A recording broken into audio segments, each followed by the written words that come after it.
Perfect. All right, well, welcome everyone. My name is Ashley Hopkinson. I'm a project manager. I'm the manager of the Solutions Insights Lab, and I'm here today to talk to you about storytelling for impact. I'm harnessing the solution focused lens for better nonprofit outreach. And when I say better outreach, I mean asking better questions, and that the quality of your questions can lead you to new lenses to tell stories and more stories of impact. So, first, I want to start by addressing the power of re engaging audiences. And the re engaging part of that is really important.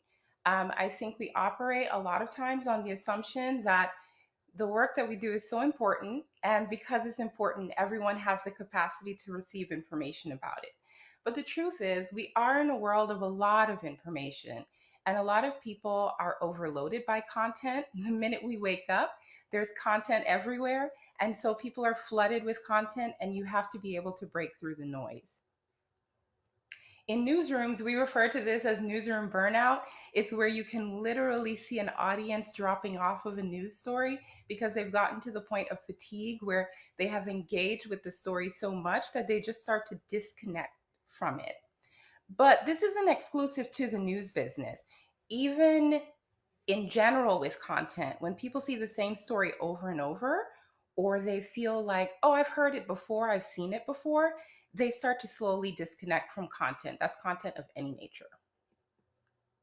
So, we talk a lot about social change at the Solutions Journalism Network and at the Insights Lab. And when it comes to social change, we like to say, start with what's working. And when we say what's working, it's like, what is moving us toward progress in social change? How do we know it's doing that? And so we start by asking that question: what is the story of progress in your work that you can begin to center?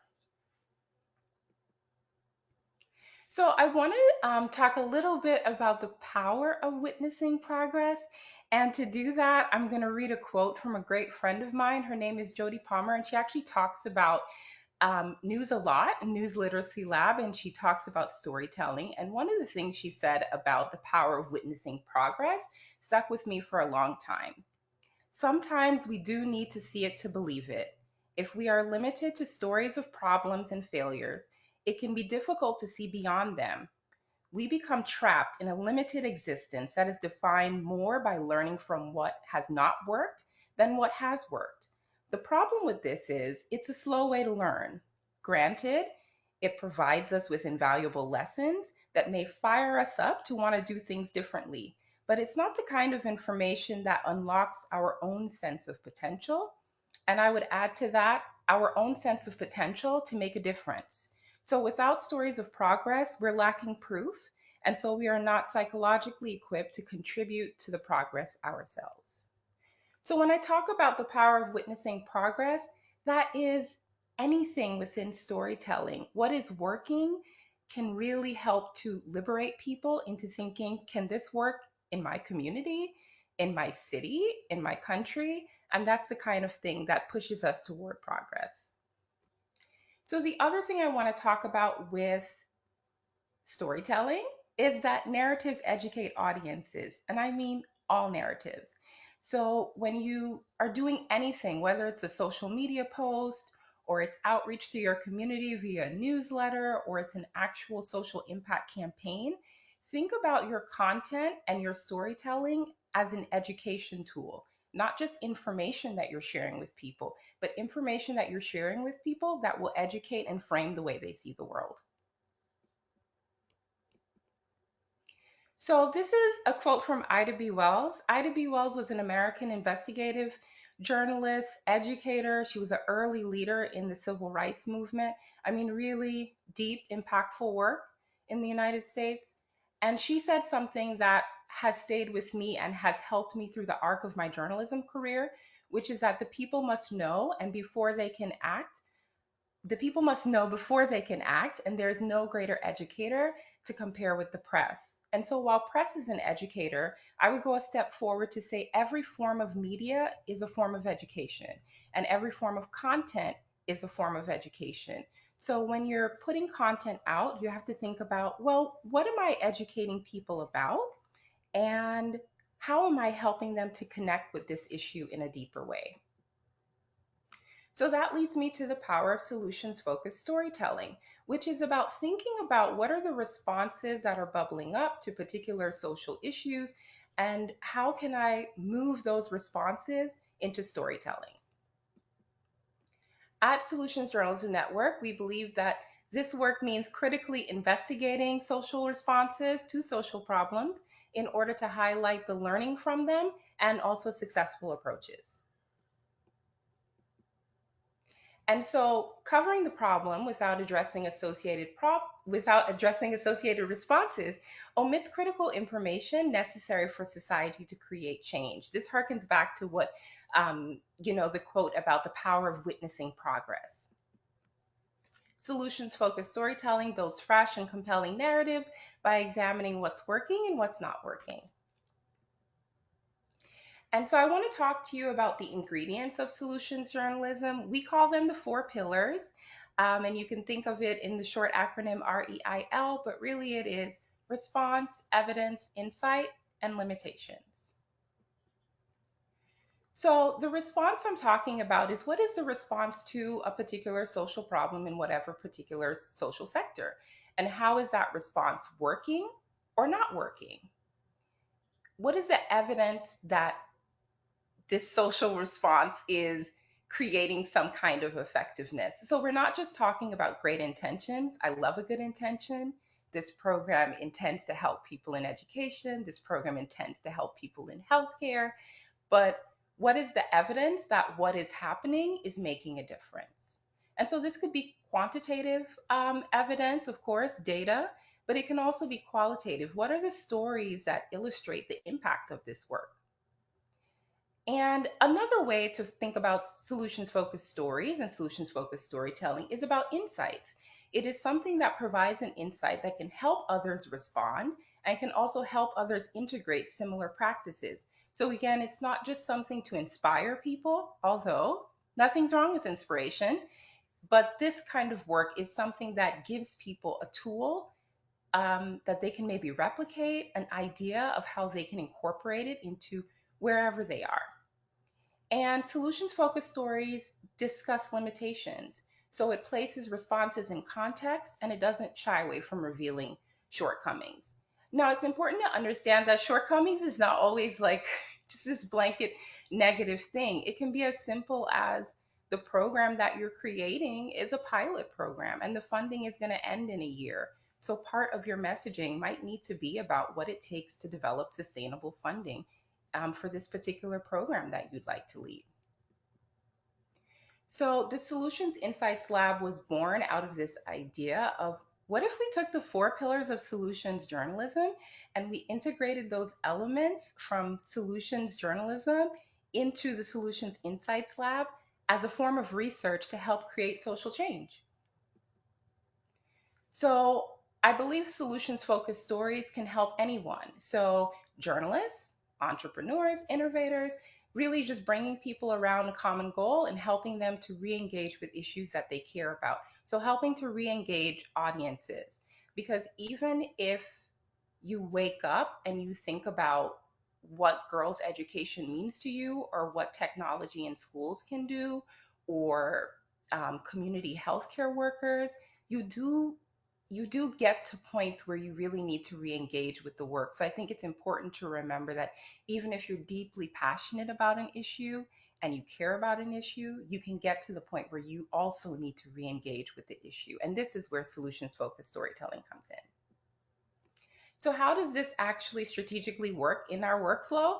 So we use the pillars, response, evidence, insight, and limitations to guide the framework of questions. And we take these questions to social entrepreneurs all across the globe. We capture and share their problem solving insights and we fold those into narratives. And then within the organization, we build the capacity to analyze this data. So we have researchers that look at these interviews and they look at, well, what are the patterns for what's working and what's not working in different parts of the world? So I want to talk a little bit about how to integrate the solutions framework into your work and to help you build fresh and compelling narratives that I believe lead to more equitable storytelling. So there are tons of storytelling strategies. I've got like 12, but today I'm going to talk about four. It's the new question, which takes you to a new lens. It's the small slice, it's the positive deviant, and it's reverse engineering. So the new question to the new lens is probably my favorite because I think anytime you dare to ask a new question, you can put yourself in a position of getting a different kind of story. So what if you're moving from a problem focused narrative into a more solutions based narrative? What if you challenge yourself from overly simplified frameworks to more dynamic, strength based narratives, focusing on the assets that people bring to a community? So you can think of it in the sense of instead of talking about the failing school, you will talk about the program that was implemented in that quote unquote failing school that is succeeding. So that's a dynamic and strength based narrative out of the same topic. From everything is broken to a rigorous analysis of responses to what's broken or to our broken systems. From the old way doesn't work to here's a new way. People say something is working. This is a big cause of a problem. Here's how people are addressing it. Something is broken, but this group over here says they have a way to fix it. The small slice, it sounds like it is. Like, what is a small slice of this particular thing that's really important? What's a small part of something that's working within your sector, and what's evidence? What is the evidence you have that it is working? And could you take that small slice out and make that a big story? So I think solutions as a small slice could be a lot of things. Is something more widely accessible? Is it more equitable? Does it have better oversight? Maybe it has better results for a particular group, like the youth, elderly, marginalized communities, refugees, etc. Like, what is one small slice of it? The positive deviant is looking for an outlier, but an outlier in a good way, like something that's standing out. What is something that is gaining traction? And could that serve as a new narrative? So, another way to think about it is it's a response to a social problem that stands out from all the other responses because it appears to lead to better outcomes. Or I would go a little bit further and say different outcomes, new outcomes. So, one way to think about this too is well, what are the changes over time? What is happening now that wasn't happening 10 years ago? What are the conversations we're having now that we weren't having 10 years ago? Is there work happening across public sectors?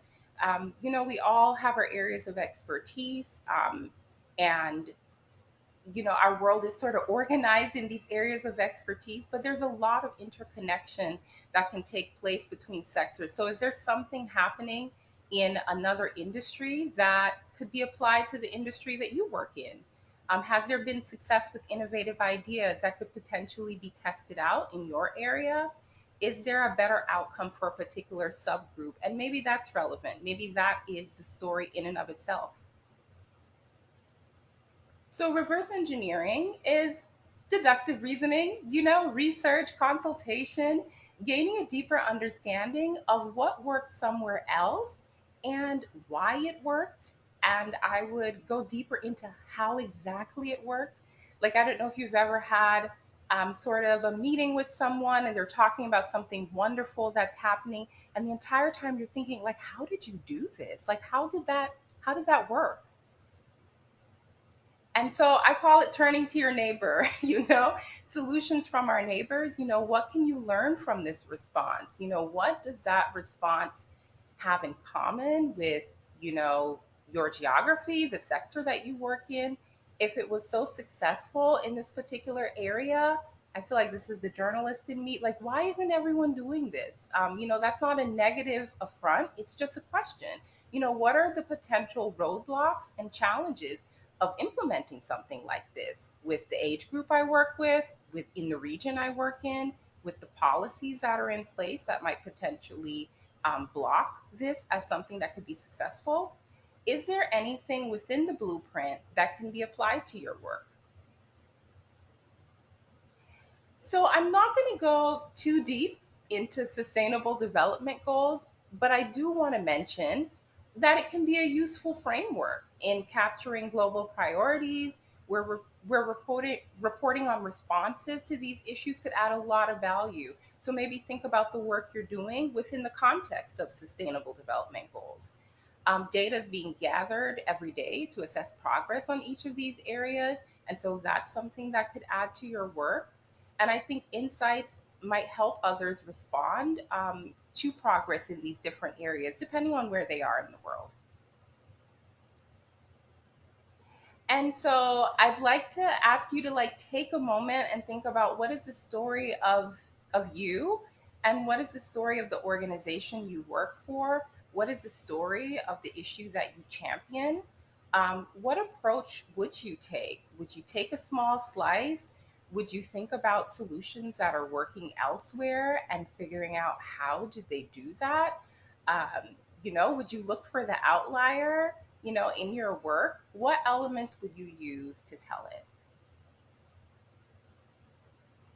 So, I want to move a little bit to talking about the solutions lab at work. Like, what exactly is it we do? We do a lot of things, but the first project I want to talk about was our project called What's Working with social entrepreneurs. We interviewed 300 social entrepreneurs, and the purpose of interviewing that many people was a part of our partnership with the Skull Foundation. We wanted to create a searchable database that combines solutions journalism stories and also these qualitative interviews with a wide variety of leaders who work across geographies, across sectors, and we ask them, what's working? What's challenging you? How are you doing what you're doing? What is the evidence that what you're doing is working? And, what's your vision for the future? What would you like to see? And the Skull Foundation had so many wonderful people for us to talk to, and it was a really great in depth project. And we were able to cover a lot of insights that we hope will help people address social problems across the world. And so this is the What's Working site, and this is where you can find stories and you can find the interviews, all that stuff. This is a current project in the works, and it's about the future of well-being and well-being in the sense of our systems. So we've partnered with the Rockefeller Foundation and the Wellbeing Economy Alliance to help find and connect people who are working to envision a better future for our economy and also for people and community. So the idea is about like what would it look like if we had an economy that prioritized communities and our environment over exponential growth, growth at all costs. Like, what would that look like? And we're talking to people, 100 this time, not 300, to discover what's happening in your area, whether that's environmental work, the labor work, the care economy, justice work, talking to people from across those sectors to find out, what they think the future of well-being is in our world. And so this is our What's Well-being site, and very similar to the What's Working site, it has stories. So on everything from like, cooperative housing to, universal basic income, and it's just all different types of things. And then of course we have the interviews with people as well. And then the next thing that we've been working on was eyeglasses for livelihood. So the Livelihood Impact Fund, they're working with us, and we wanted to study pilot initiatives that were happening with community healthcare workers and pharmacies that were working to deliver glasses to those in need. And the analysis has already uncovered insights that can help scale these efforts. The goal is ultimately for them to enable access to more than 800 million people globally. And so that's just like a little look into our What's Working Eyeglasses for Livelihood project. And so you might have access to these. These are a couple of blog posts that we did for TechSoup. And they just talk a little bit deeper about storytelling, They're a series of stories, so I would encourage you to go back and to read those and to get deeper into it.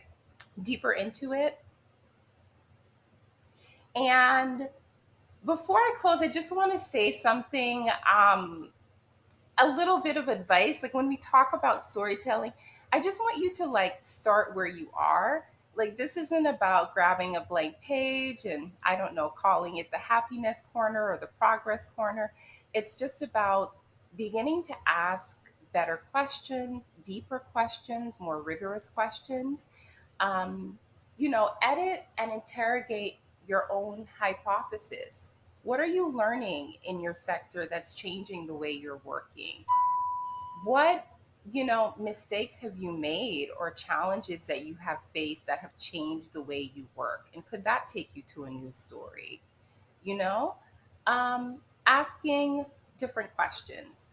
And so we must pursue and predict and imagine different routes to liberation. And I believe it starts by asking different questions and about getting deeper into our work. So that's it.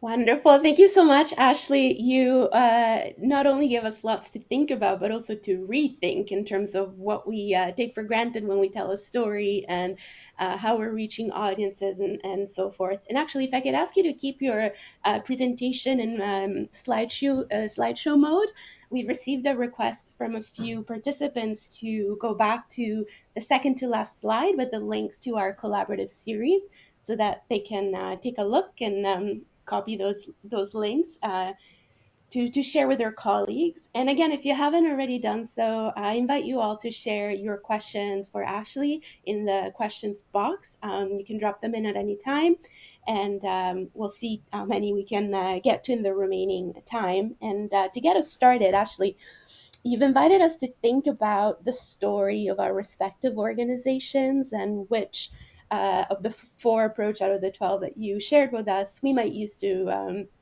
tell that story with the broader community or new audiences.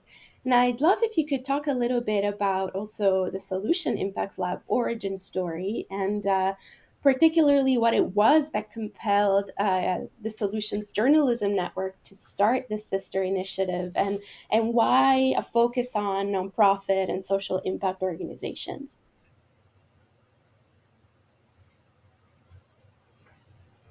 So I think you can see me. Um, Yes, but we can't see your screen right now. oh, okay. It's like one or the other. Hold on. Too many tabs. Too many tabs, you guys. Too many tabs. Let's go back.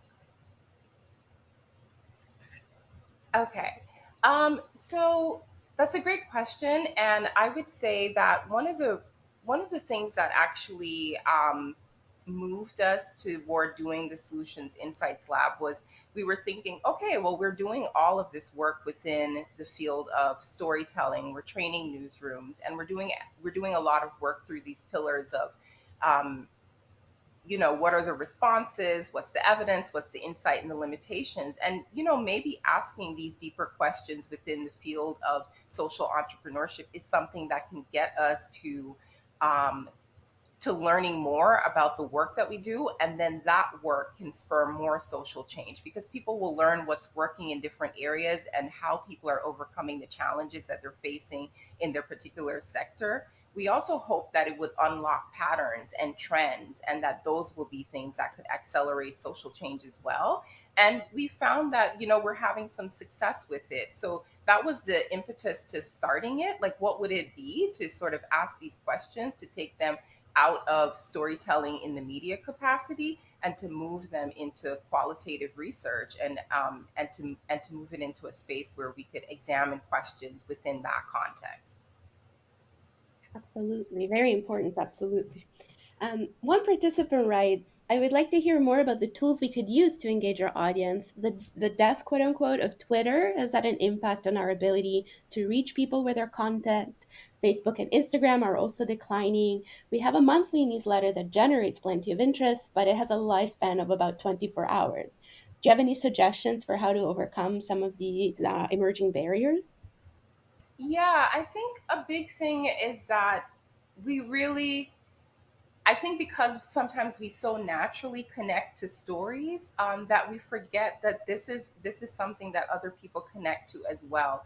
You will see a story take off on social media when it centers a community and when it centers an individual person and their story. And that's because those are things that people are just attracted to. It's that small spark of light in what feels like our world to be sort of like a dark tunnel. So you're looking for content, things that can break through the noise. So, Twitter may not be the space, or X may not be the space where that is happening right now, but there is traction happening with storytelling on Instagram. And I think it is because it's a platform that allows you to really be able to sort of highlight things in picture mode and go deeper into pulling people into content. And you can do that by engaging audiences in the aspects of your work that are making a difference, and even the reverse of that. Like, you can start by telling people what isn't working, and that pulls people into getting excited about a social response. This is a current example. Just a couple of days ago, there was a lot of conversation happening with the US election. And then you hear, oh, Kamala Harris might be the person for the Democratic Party. And immediately there was a surge in like voter registration and different things like that. Why is that? There's a new story on the horizon, and people see a possibility of something else being able to work, and that's something that draws people in. But it's not just the change, it's the story that is attached to the change, and it is what her as a potential candidate may represent. And so that's an example of just how things spark and start to take over. Yeah, that's a very important distinction to keep in mind and get more familiar with and practice. And certainly think also there's other strategies from a communications and outreach perspective, such as content repurposing and doing more with less in terms of resources and time. If we have stories and one platform isn't currently the best platform to share, not investing all of our energy and hopes in one platform alone can really pay off over time. So finding different ways of sharing snippets or reworked elements of the same story or suite of narrative tools can really go a long way, especially for nonprofits that may be short staffed or have precarious funding. And for those of you in the audience who are interested, we have many articles on our blog on precisely these kinds of strategies, from doing a media audit to planning content repurposing strategies,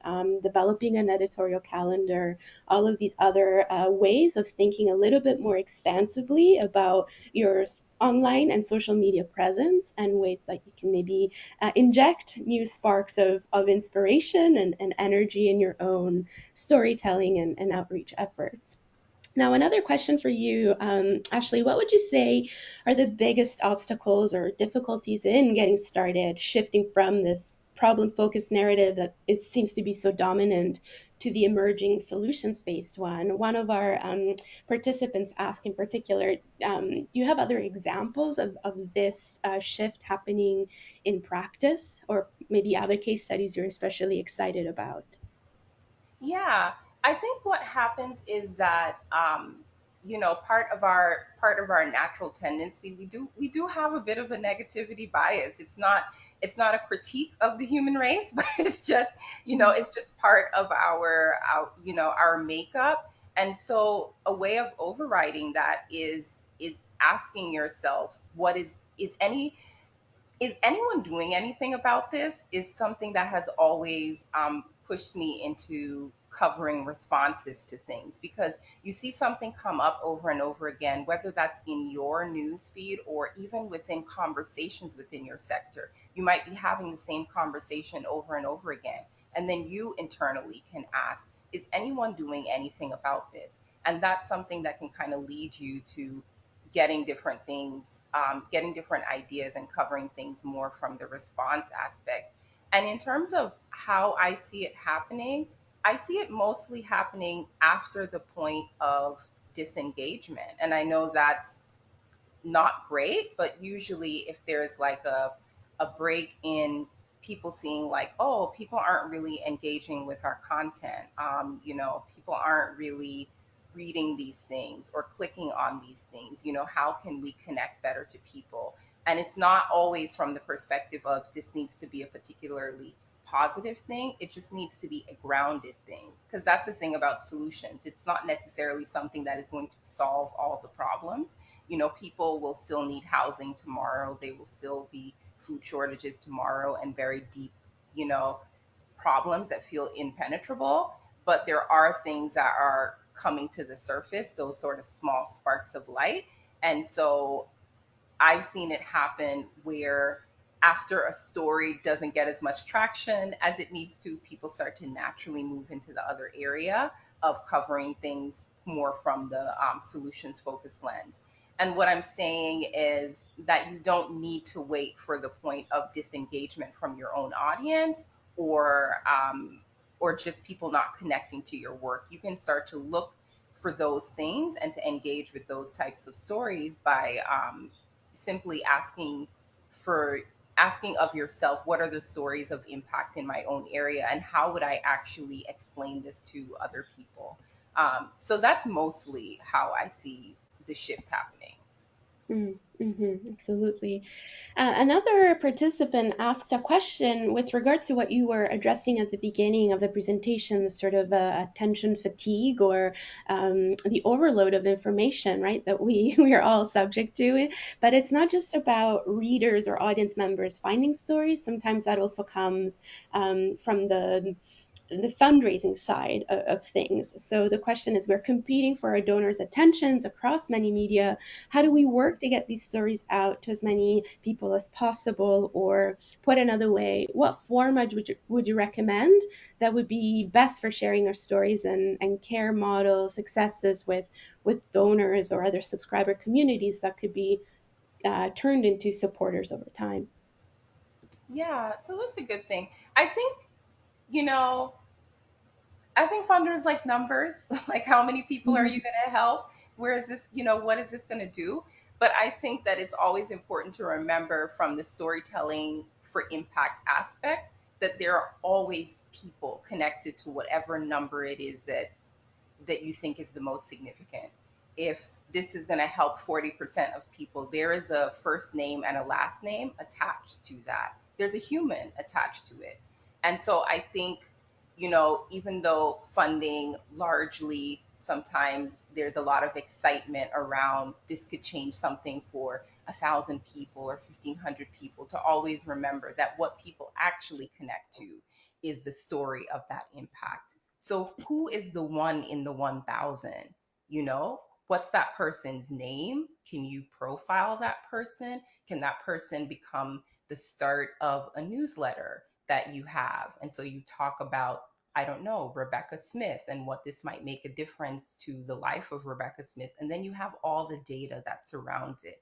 But I think always thinking about the the the person that is connected to the work that you do and the community that is connected to the work that you do is a way forward. And I think the format could take many different. You can do short form video, you can do newsletter, it can be a social media campaign, but it always has to be a story at the center of that to really draw people in, because at the end of the day, that is where you're making the difference, and that's where the impact and the influence can really be felt. Right, because I guess the stories that track and go viral the most are the ones that we see something or some parts of our experience reflected in to build that empathy. And so it's maybe finding that lens that goes from the personal story in ways that can grow to seem universal or bring us together in these new ways. So that's always something to keep in mind in terms of how to tell a story in a way that then it can help us see something of ourselves or our experience or our values reflected in the message and the call to action ultimately. Of course, sometimes this can all feel very like new and overwhelming, especially for teams that might have a lot on the go and maybe not a lot of time or other financial resources. And one question that we received is in terms of how to get started also changing perhaps the internal culture. If people feel overwhelmed and they don't have time to sit down and share their stories, what are some of the ways that we might create strategies internally to make this more of a priority, or at least get others on board with experimenting with a new approach to outreach and storytelling? Do you have any advice on that? Yeah, I think my biggest point of advice with that would be to ask everyone on your team. This is regardless of what role that person plays, because I think sometimes we can get into a lot of hierarchical things in our organization. So, for example, maybe you have someone like me on staff, she's your storytelling person. So that person's connected to everything that has to do with communications or content. But every single person within any organization has value to bring an understanding about storytelling, because what? They're a consumer. They're a consumer of stories, they're a consumer of content. And so I would say to start by asking people, what do you think the story of our organization is? If you were to describe the impact of our work, what is the first thing that comes to mind? Is there a story based on the work that we've done over the past 5 years that has stuck with you and that you remember? What is it you remember about it? Why do you remember it? I know these all sound like, oh, Ashley, these are big abstract questions, but I promise you, those questions get you to better answers. And those answers give you so many different nuggets of storytelling. So, what will happen instead of having one static story that you use to tell the story of the work that you do, you will end up coming out with multiple examples and multiple stories and multiple narratives that illustrate the impact of your work. And that can help you, the storytelling aspect of your work, be more dynamic because you have a lot of different examples from a lot of different people.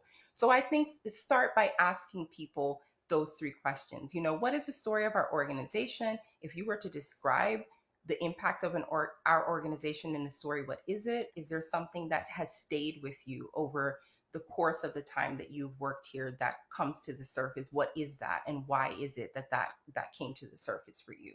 And so, asking that question and asking it broadly and being open to hearing what people have to say. And now we had a post, an article in our collaborative series about the story tracker, which we haven't mentioned yet, but maybe as a way to make all of this and these really rich questions come to life. Would you like to tell our audience a little bit about what the story tracker is and maybe how they can access this to get some inspiration or see some examples of this process and this approach at work in the real world?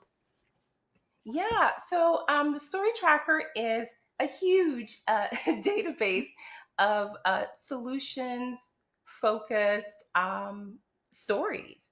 And so it's a great opportunity to actually go in, and it's a database, so you can keyword search. It depends on like whatever particular topic matters to you. If it's related to gender and women empowerment, for example, you can type that in. If it's connected to transportation or technology or something like that, you can type that in.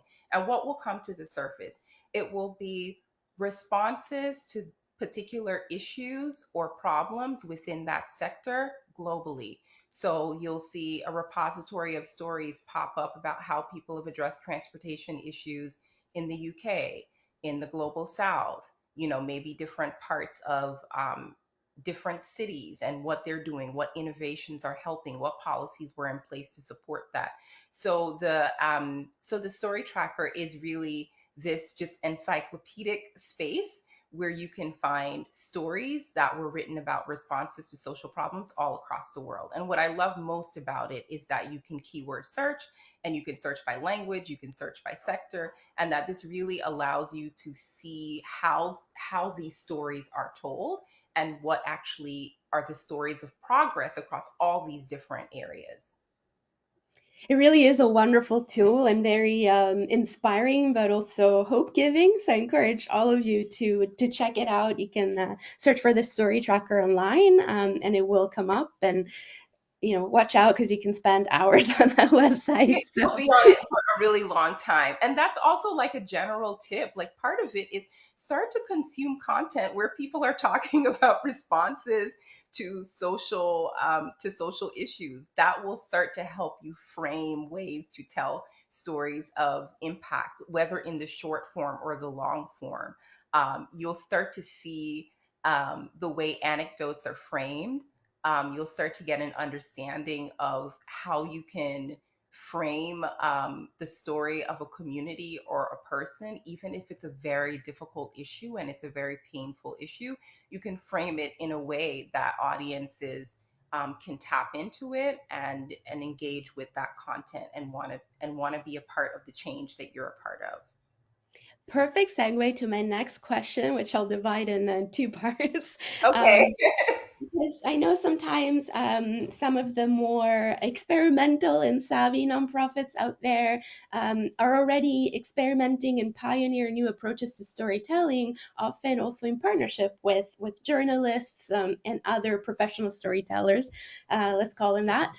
And so, for those who might be interested in a more journalistic approach, or just to go back to the origin story and also the broader work that the Solution Journalism Network is doing. There's so many other resources on your sister organization's website. And I was wondering if you could share a little bit more about some of the blog articles and databases, courses, tutorials, all the wonderful resources that that your other organization has been curating and making available over the years, so people can also have additional entry points for reading up on this model and getting inspired.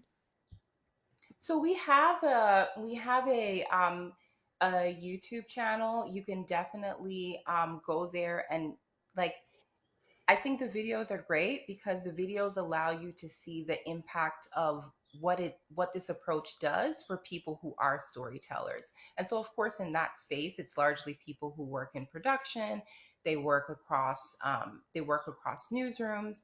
You can also go to solutionsinsightslab.org and you'll see all the different projects that I just mentioned. You'll be able to click to the eyeglasses initiative. You'll be able to click straight through to the work with the Skull Foundation and also reimagining well-being. And I encourage you to look at those, look at the interviews, and look at the insights that come out of people just asking deeper questions about their work. So I would say first, definitely go to the YouTube channel for Solutions Journalism Network and look at all of those videos about how this approach has transformed newsrooms.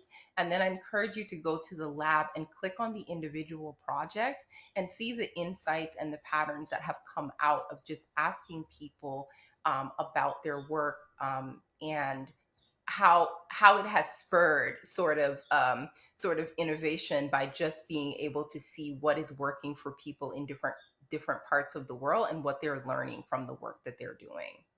Wonderful. Now, the second part to my question is I know the work that SIL and SJN has been pioneering for years really has inspired and helped to grow a global community of solution based storytelling in many domains. And I know there's been examples also from other media outlets that have been shifting their focus to center solutions and equity in storytelling. One that comes to mind that I personally am familiar with and a big fan of is Yes Magazine, for example. A lot of their focus is on success stories and progress stories as well, but ultimately solutions based storytelling. And do you have some others that are perhaps your favorites from the broader global community that you could share with us for additional inspiration and research? Oh. Well, my bias is going to show here because I want to bring up examples from the Health Equity Initiative, and this Absolutely. this isn't just because I used to be a health reporter, but I do think like last year, the the LA Times really wanted to shift the way they were covering mental health in their communities, and so their reporters were taking a solutions focused lens to how they were covering mental health. And so they did. There was this one story by a reporter. Her name is Fido, and she did a story, and it was about this support group for Vietnamese mothers who have children with, severe mental health issues. And it was just a broader story about how that one support group ended up helping thousands of people across Los Angeles County. And it was just an example of, I don't know that that's a response that they would have found unless they went looking for it. She went looking for it. She literally did a survey on the site and asked audiences, we want to do a story that represents, the Asian American community, and we want to talk about mental health. And I would love for you to share with me what you would like to see. And that survey got a lot of responses, and it led her to this group with mothers, and that led to, the city finding out that there are all these people who've been helped by this program. But I think we love to think that it happens organically, but there's a lot of intention behind trying to focus your work this way. You have to look, you have to ask yourself, is anyone doing anything about it? Where are they? And how did they do Mhm. it? How did they get this done? And so that's an example of that from the LA Times. Another example is we were working with a newsroom, and they cover a lot of social issues, and their name is Reckon. And Reckon was, you guys have seen all the stories, I'm sure, about maternal health and the maternal health crisis. And they were reaching that point that I was talking about at the beginning of the presentation, which was news saturation and just people really being down about maternal health outcomes, particularly in the United States and in the southern part of the United States. And so they decided to ask themselves that question: is anyone doing anything about it? Where are they? Who are these people? And it led them to a series of 8 stories, not one, but eight Mm. stories on responses to the maternal health crisis. They found an education program where it was in curriculum through 3 different universities, and there was, nurse practitioner and health training and doula partnerships and all of these things that were bubbling to the surface, that again, I don't know if they weren't just looking for it, if they would have just stumbled upon it. So I think it takes some intentionality, and it does start with looking in a direction of trying to find responses. So all 5 newsrooms that were a part of the Health Equity Initiative challenged themselves to step outside of crisis centered reporting, which is really easy to do and common to do because we live in a world where we do have problems. We do have a lot of things that are on fire, legitimately sometimes Mhm. are on fire. And so there's nothing wrong with focusing stories on the things that are, going left and right and all over in our world. But this is about balancing the appetite of content. This is about thinking about storytelling not just from one lens, but from multiple. And so I would encourage that for everyone who is in the room. It's not just about journalism; it's about content in general. Content should not be told from a singular lens. There's a lot of dynamism in being able to tell stories from multiple lenses. So I would encourage you to think outside of whatever frame you have. Just look a little bit to the left and a little bit to the right, and think: is there a new way to tell this story? Perfect segue to my next question again. We've focused a lot so far on how to find stories and how to tell stories of change or that are solutions focused. But for those of us in the audience who might be new to all of this or don't have the journalistic training or even just the general communications and storytelling training, would you say are there any specific components to using stories that can be used as a framework. In some domains we might have like the hero's journey and those elements to help us come up with a way to craft stories that can be a guidance.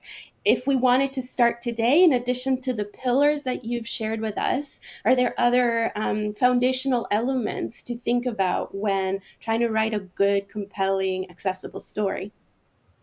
Yeah, I think I think to understand sort of the significance of um, stories and ways to tell it, start with yourself and start with what is it that draws you to a particular thing and why.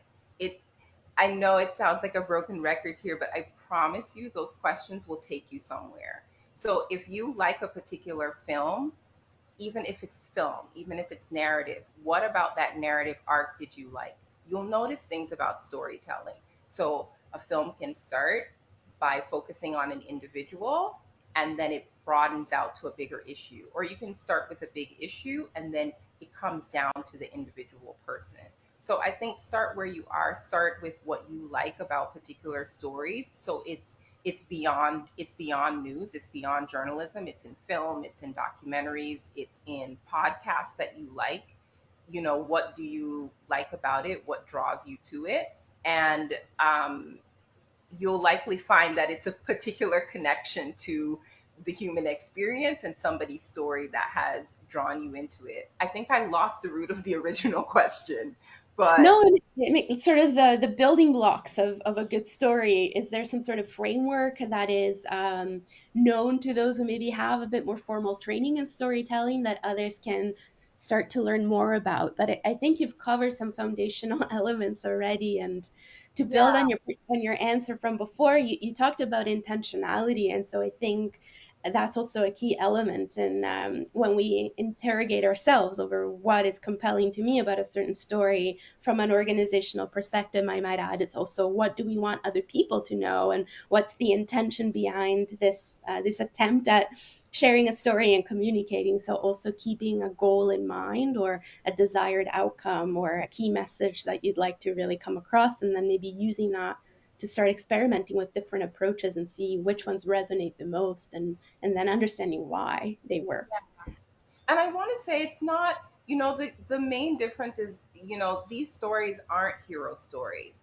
It's not a story about Jacob Joseph did this wonderful thing and this is the arc of his life.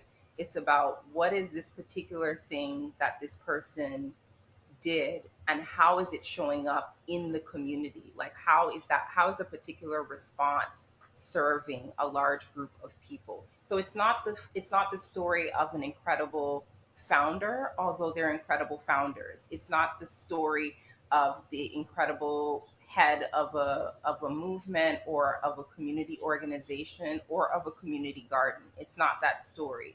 It's the story of what is that thing that that person started and how is that response helping everyone. So it's a centering of the response more than it is a centering of the person. And those are two different types of stories. And again, one isn't better than the other, one is more complex than the other because you're working to sort of create stories of impact. So you don't want to elevate it to the place where I have to be like that individual in order to make a Mhm. difference. It's like, no, this is how the one thought of an individual can create a ripple effect and can help, a larger group of people. That's a crucial distinction and a great place to end. I'm glad we got to this place. So thanks so much again for sharing your knowledge with us, Ashley. I'm sure we could have kept going for a lot longer, and there's so much more to explore, but we have a series together on the blog that I invite folks to read. I also invite all of you to connect with Ashley and her team and find out more about the Solutions Impacts Lab work. Um, and just a reminder that we will be posting the recording of this video on our blog next week. And if you want to keep up to date with its release date and our programming in general, I invite you to subscribe to our letter. It's called By the Cup. It's one of the places where we generally share also articles that we post in collaborative series, like the one that we did with Ashley. And you can also follow us on X, formerly Twitter, as we've mentioned. So thanks again, everyone. Thanks again, Ashley, and have a great rest of your day. Bye. Thanks, everyone. Bye.